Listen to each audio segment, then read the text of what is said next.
kokoteraino gaude, gobernu horretaz, hor dagoen gobernu horretaz, kokoteraino gaude ere, Nafarroko parlamentu horretaz, gaurko egunean, lanera joan den Nafarroko parlamentura, erakusteko hemen normaltasuna badagoela.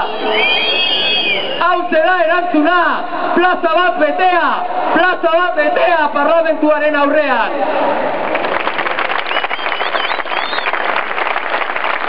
Zentzen da, zuen lanari esker,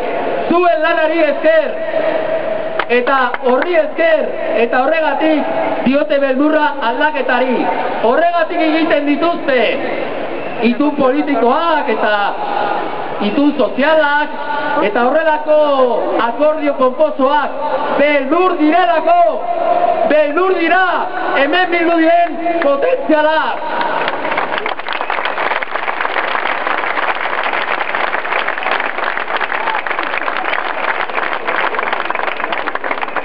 Greba orokorra! Zorionak! Grebalariak, zorionak benetan, sopozik gaude, gaurko sindikatua deitzaileak. Zorionak greba jarraipen nabaria izan duelako Nafarroan. Zorionak langileen eskubideen aldeko mobilizazioan parte hartzeagatik. Lan on bat egin dugu, dudik gabe. Espero genuen bezala lan horrek emaitza ona eman dio.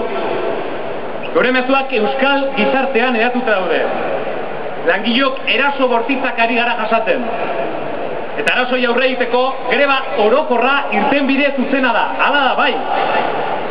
Da gure bidea, normalean erraza izaten. Borroka sindikala antolatzea.